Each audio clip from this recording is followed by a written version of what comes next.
Dan keluarganya kenapa dia bawa? Bukan dia yang mengambil nanti dari neraka, enggak. Dia berikan bahwa dia seorang ahli hafalan Quran dan dia sudah mengerjakan. Dia berikan ceramah untuk keluarganya. Akhirnya keluarganya ikut ke arah dia. Itulah yang akan dia bawa nantinya.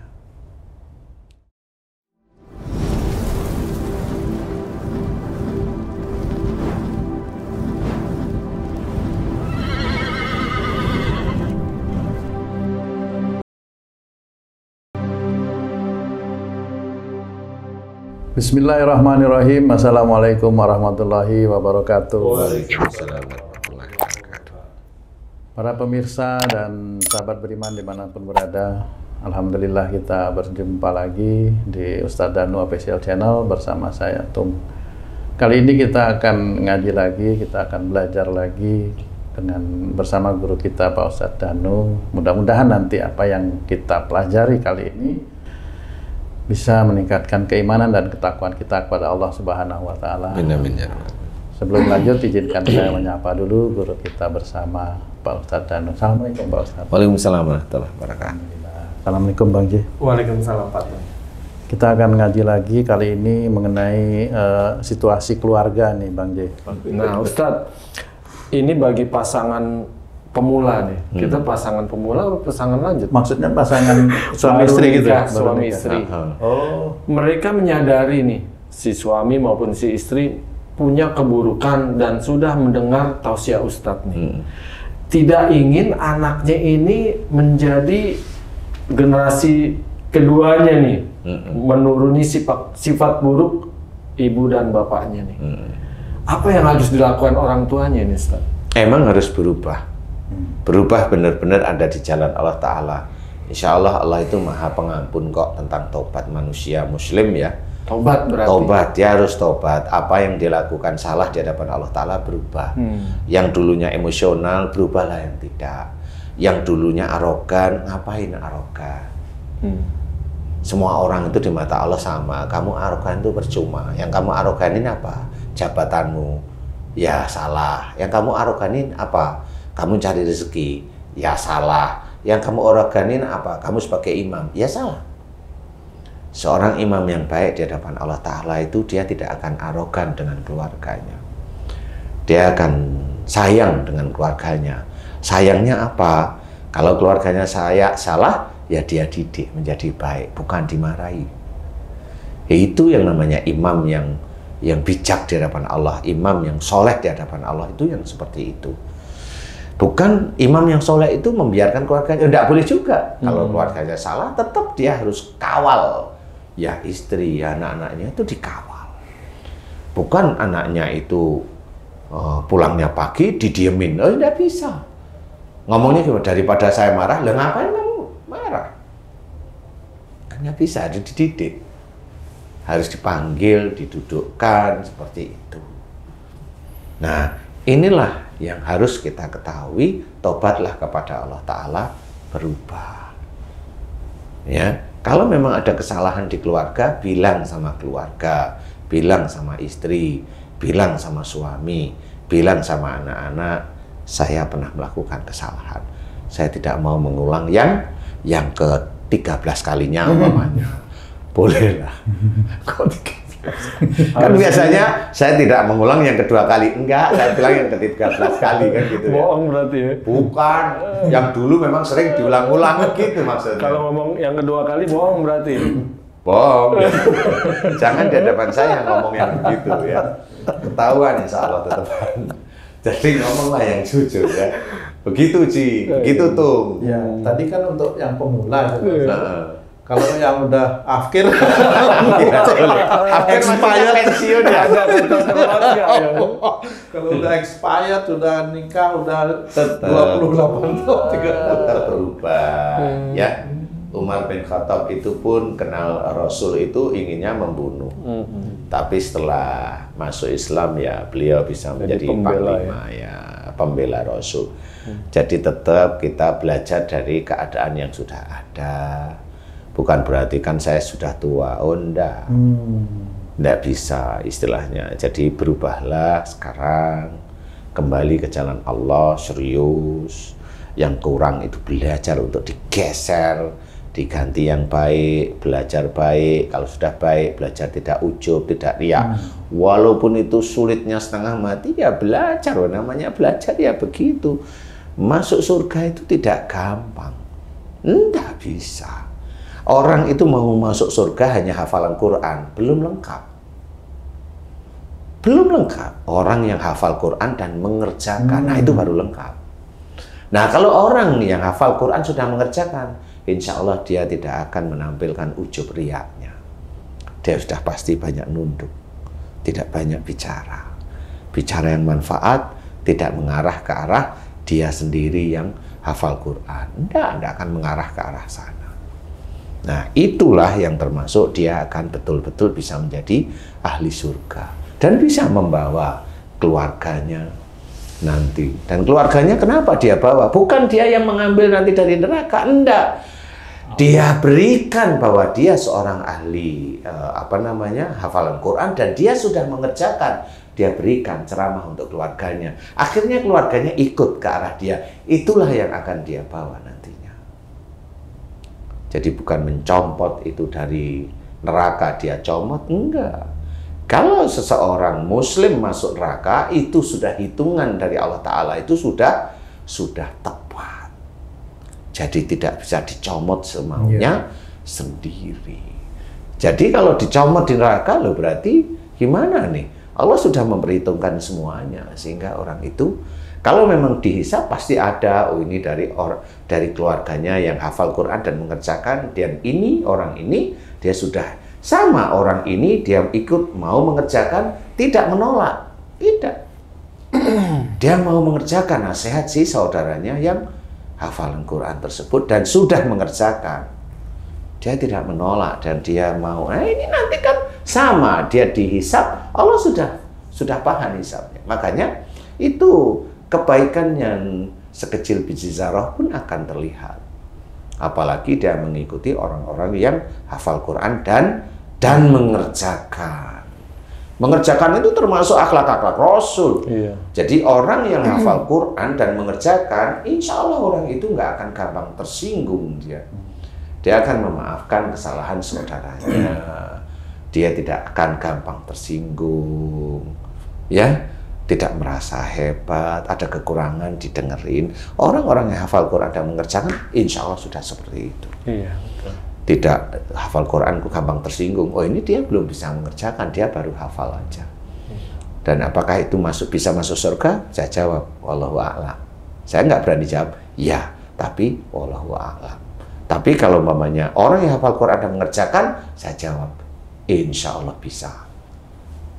Hanya itu, insya Allah bisa. Kenapa? Sudah mengerjakan, berarti komplit dia sudah. Iya.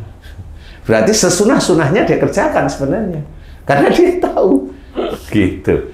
Insya Allah seperti itu, Ci. Jadi kalau umpamanya mau berubah, ya berubah. Tuh mau berubah, ayo berubah sekarang. Walaupun afkir. Kan gitu. Kan sholat kan, alhamdulillah nggak pakai tongkat. Nggak harus pakai kursi, kan seperti itu, ya disyukuri, terus-menerus disyukurin dan berubah. Kalau memang ada kesalahan, dikasih tahu, dinasihatin yang baik. Enggak. Kalau mau ada yang salah, kemudian kamu mau sebagai imam terus mukamu nggak karu-karuan, ya nggak boleh seperti itu. Nanti anakmu malas, kalau mau kamu nasihatin malas. Kenapa? Paling mau disalahin aja, nah kan begitu. Ya malas lah. Ya namanya orang salah itu kan, maling aja nggak mau loh dimasukin penjara. Maunya kalau ketangkep, kalau dikejar polisi lari kok dia. Iya betul ya. Padahal maling dia. Iya betul. Kan nggak mau ditangkap kan dia. Coba kalau ada maling, ya saya maling, tangkap aja gitu kan. Nggak ada. Tetap makanya Pak, loh kalau ngasih nasihat yang baik. Nanti maling itu kalau ketemu sama polisi baik langsung, polisi ini ya udah tangkap aja, kan gitu. Jadi anak itu kalau ketemu ayahnya baik, dia akan tahu bahwa ya saya salah. Dinasihatin kan mau, ya seperti itu. Makanya saya bilang maling aja nggak mau loh ditangkap polisi, nggak usah maling. Koruptor itu nggak mau, dia tetap maunya pergi aja, nggak mau dinasihatin. Kan seperti itu. Orang-orang yang merasa pandai nggak mau dinasihatin. Yeah.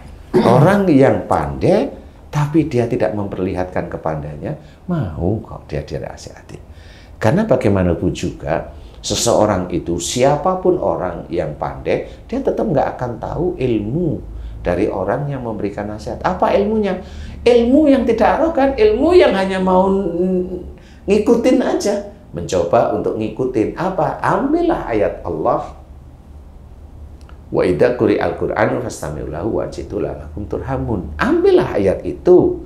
Jika diperdengarkan ayat-ayat Quran, maka dengarkan, perhatikan agar kamu mendapatkan rahmat. Ambil aja ayat itu untuk kita mendengarkan. Yang kita dengarkan baik, alhamdulillah bisa menjadi ilmu. Yang kurang baik ya kita skip, kan gitu ya. Yang tidak baik nggak usah kita dengarkan, tapi kita hormati dia bicara. Kan nggak salah sebenarnya itu. Kita di hadapan Allah Ta'ala itu sudah baik, sudah benar. Kenapa? Tidak memperlihatkan kepandaian kita. Itu yang disukai oleh Allah Ta'ala.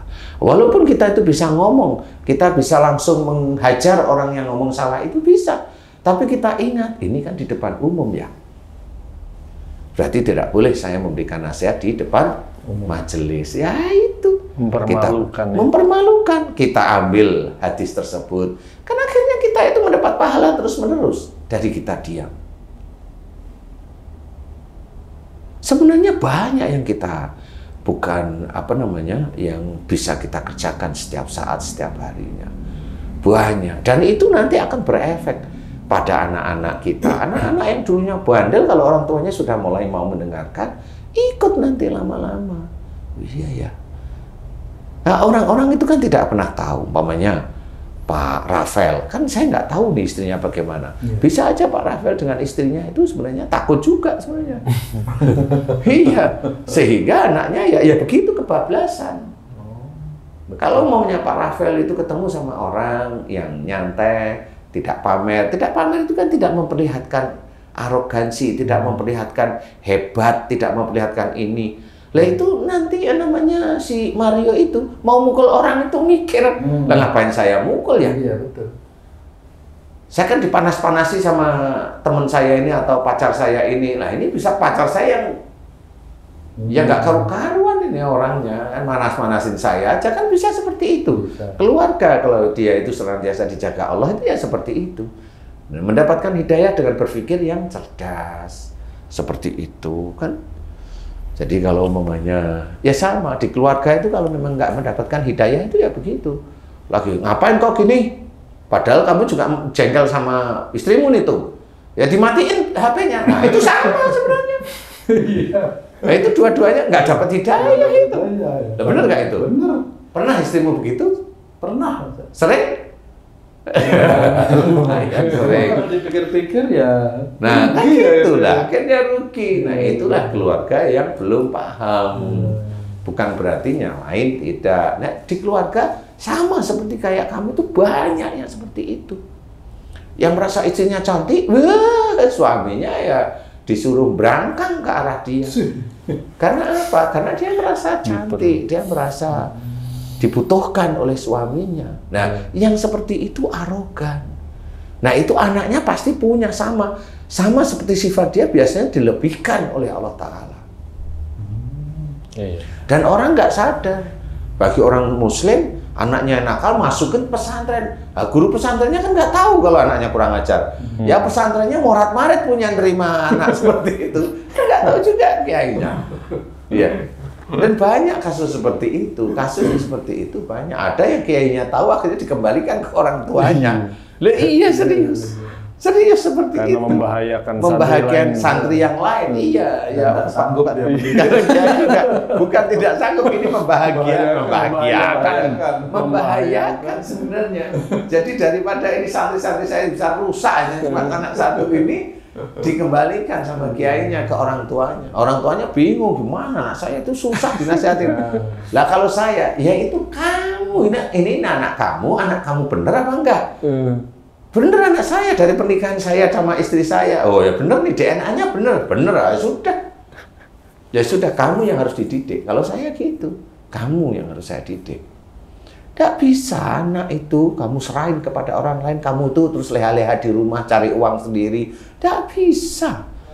tanggung jawab itu tidak bisa. Guru, kiai, ustadz itu hanya mendidik dari sisi pendidikan. Kalau akhlak, kalau watak, genetik itu ya dari kamu sebenarnya. Kalau saya seperti itu orang tuanya. Coba kamu tobat. Apa yang kurang dari anakmu? Oh, anak saya itu susah dinasehatin. Siapa di antara kamu berdua ini yang susah dikasih nasihat? Coba kamu, coba sambil senyum-senyum juga. Siapa coba? Saya Ustadz. Nah kan ngaku sudah. Udah kamu sekarang itu mohon ampun kepada Allah Ta'ala. Mulai hari ini saya akan bantu doa. Memang nggak bisa langsung. Kecuali anakmu dipelet, jadi anak yang delongan nurut sama orang tua tapi bodoh. Kenapa? Karena kepelet orangnya. Mau kamu dikit, kalau mau banyak itu. Banyak yang ilmu-ilmu yang kelihatan seperti Islami yang sebenarnya bisa dipergunakan untuk seperti itu banyak beredar. Dukun apalagi ya. Nah, di sini nggak bisa. Kalau saya ajak ke ranah Allah, tobat kembali. Mohon ampun kepada Allah Ta'ala. Kemudian sudah beberapa bulan anaknya didatangkan, kemudian dinasehatin. Mungkin saya juga banyak yang kasus seperti itu. Ada seseorang kolonel, putranya itu jengkel sama dia, nggak mau ngomong selama lebih dari 2 tahun. Ini jelas. Kemudian kolonel, kemudian istrinya, sejak kapan mulai tidak mau ngomong, tidak mau bicara? Sejak SMA sudah mulai, padahal anaknya dokter gigi. Ini saya bilang, saya nggak nyebutkan nama, tapi benar-benar saya ini ada kasus. Anaknya dokter gigi nggak mau ngomong sama orang tuanya. Sama orang tuanya, sama saudaranya nggak mau ngomong. Ayahnya di Jakarta, hanya anak-anaknya di Surabaya. Nah, di titik itulah, sejak SMA sudah nggak mau ngomong. Nah, saya tanya, bagaimana kalau si anak itu seperti itu sejak SMA sudah mulai kelihatan? Saya mau tanya, ibu, bapak, ibu bagaimana dulu, ada nggak yang pernah niat memang kalau ketemu sama orang tua atau mertua nggak kepingin ngomong? Nah, saya cuma tanya itu tok. Alhamdulillah ibunya bilang, kayaknya saya Ustadz. Kenapa? Dulu waktu saya nikah sama suami saya, dulu suami saya banyak menolong saudaranya, uangnya sebagian dikasih sama ibunya. Saya tahu suami saya baik, tapi karena saya masih muda barangkali ya Ustadz, saya jengkel. Saya jengkel sama saudara dan jengkel sama ibu mertua saya. Jadi kalau saya diajak ke rumah ibu mertua saya, bapak, saya memang niat nggak pengen ngomong.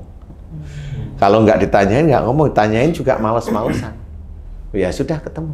Nah ini dari ibunya, saya nggak nyalain ibunya, tapi ibunya kan jujur dengan saya. Kalau jujur kepada saya, berarti beliau juga jujur kepada Allah Ta'ala. Ibu nanti mohon ampun ya kepada Allah Ta'ala, bapak nanti mohon doa, ngikutin doa ibu agar persoalan ini selesai dengan baik. Ya, bener. Dia mohon ampun, minta maaf sama ibu mertuanya. Alhamdulillah ibu mertuanya masih minta maaf ya Bu sama ibu mertuanya. Mau dia minta maaf. Setiap hari kalau bisa, kalau jauh lewat telepon, tapi minta maaf ya, insya Allah Ustadz. Apa yang terjadi kemudian? Yang terjadi adalah 1 bulan berikutnya, anaknya sudah mulai mau ngobrol dengan saudaranya. Dulunya nggak mau. Kemudian 1-2 bulan berikutnya, ini ibu bapaknya ngomong sama saya. Anak ketemu, saya pantau. Sudah mulai ngomong sama ayahnya. Anaknya belum menikah itu Pak Ustadz? Kemarin saya dapat laporan anaknya itu sudah rukun sama ayah ibunya, sama saudaranya. Dan alhamdulillah sudah menikah dokternya. Ini serius saya cerita. Inilah langkah-langkah Islami. Inilah yang bisa kita katakan syar'i. Caranya, nggak pakai ini, baca ini. Nggak ada baca-bacaan. Langsung kembali taubat pada Allah Ta'ala.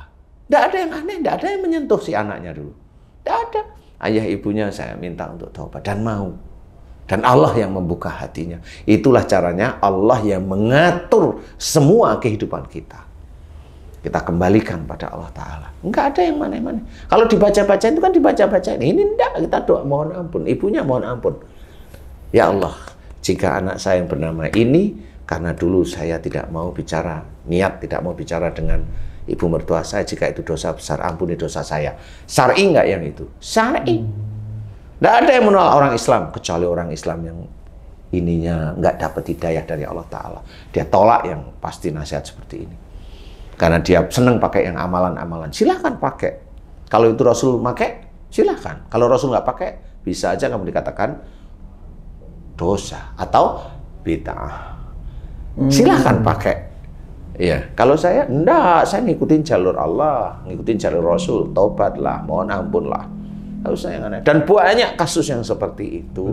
Dan alhamdulillah bisa selesai dengan baik di jalan Allah semuanya. Tidak ada yang aneh-aneh. Tidak ada pakai daun bidara, tidak ada pakai air, tidak ada semprot-semprotin, nggak ada kali anak ini. Enggak. Anak terlahir seperti itu pasti atas izin Allah. Allah. Kembalikan kepada Allah. Bukan dengan daun, bukan dengan batu akik, bukan dengan keris, bukan dengan air. Enggak ada. Oh itu kan media, iyalah bunyinya media. Tapi saya enggak, Allah itu tanpa media. Seperti itu. Dan itu terjadi dan banyak sekali kasus seperti itu. Yang dari laki-laki suka sama laki-laki, banyak di sini. Sampai dia, gimana sekarang? Alhamdulillah saya sudah nggak tertarik sama laki-laki Ustadz. Terima kasih Ustadz. Alhamdulillah. Yang dari Malaysia yang tidak tertarik dengan laki-laki, alhamdulillah sama. Itu dari mana? Dia terlahir, dia mimpi pertama aja dengan laki-laki. Laki-laki mimpi pertama bahasanya itu dengan laki-laki. Siapa yang disalahin? Saya bilang sama dia, jangan nyalain orang tua ya. Memang orang tuamu salah, tapi jangan disalahin karena orang tuamu tidak tahu. Ayo, yang dulunya kamu bisa dikategorikan masuk kaumnya Nabi Lut. Ayo kita keluar. Kaum yang durhaka maksudnya, ayo kita keluar. Ayo, caranya mohon ampun kamu kepada Allah, doakan ibumu kepada Allah, salahnya sudah ngerti, sudah Ustaz, doakan. Jadi loh dia normal. Dan pasien saya yang laki-laki mimpi dengan laki-laki mimpi basah, dan dia suka sama laki-laki, dan dia seorang dokter, alhamdulillah sekarang itu sudah sama wanita, udah nggak krek lagi sama normal. Makanya kalau saya bilang jangan dihujat yang seperti itu, cari solusinya. Muslim itu harus cari solusi, bukan mau nyala-nyalain. Yang berhak nyalain itu Allah. Walaupun dia ada di ininya kaum Lut, nanti kalau dia memang mau sadar, cari jalan keluarnya. Sama seperti ini. Ini anak nakal kan bukan dari kaumnya Nabi Lut. Kan baru nakal aja, ayo kembali kepada jalan Allah Ta'ala, kan begitu. Iya, benar. Iya kan gitu. Kalau salah, ya dia secara hukum salah habis mukulin, iya. Tapi kalau dia bandelnya, iyalah, ayo carilah. Siapalah yang bisa, Ustadz yang bisa mengembalikan genetiknya menjadi normal, ayo. Nggak cuma anaknya yang genetiknya dinormalin, orang tuanya juga harus. Siapa yang paling bandel di sini orang tuanya? Harus mau ngaku.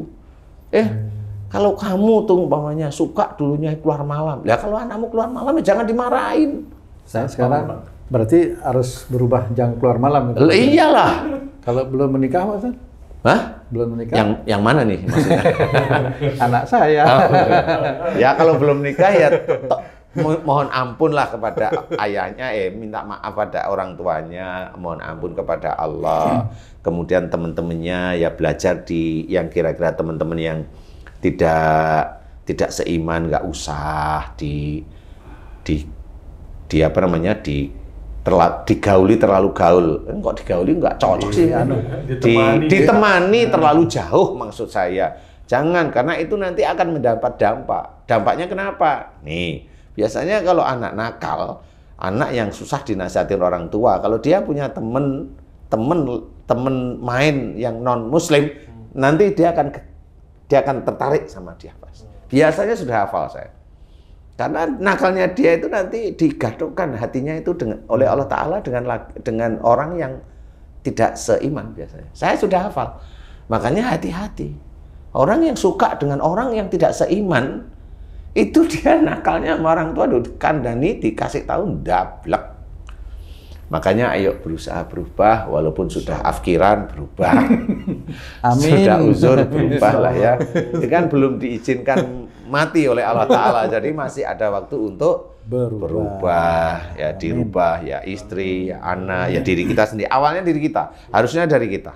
Harusnya dari kita. Iya, intinya dari kita dulu, baru nanti ke keluarga, ya istri kan. Mudah-mudahan bisa lah. Jadi anak-anak kita itu bisa jadi anak soleh atau soleha. Keluarga kita ya sakinah, mawaddah, warahmah. Insya Allah ya. Wallahu a'lam. Alhamdulillah. Terima kasih banyak Pak Ustadz. Nasihatnya cukup bagus nih. Bang Ki cukup ya tadi ya. Dapat kan? Lebih ya. Malah yang kayak kita kena ya, akhir kena ya juga ya. Aduh, Masya Allah, terima kasih banyak Pak Ustadz. Belajarnya cukup bagus ini. Sahabat beriman, para pemirsa dimanapun berada. Demikian tadi pencerahan dari guru kita Pak Ustadz Danu, banyak sekali yang harus kita pelajari dan mulai sekarang kita harus berubah ke jalan yang lebih baik. Seperti itu ya Pak Ustadz. Insya Allah haruslah ya. Terima kasih atas perhatiannya. Billahi taufiq wal hidayah. Assalamualaikum warahmatullahi wabarakatuh. Waalaikumsalam warahmatullahi wabarakatuh.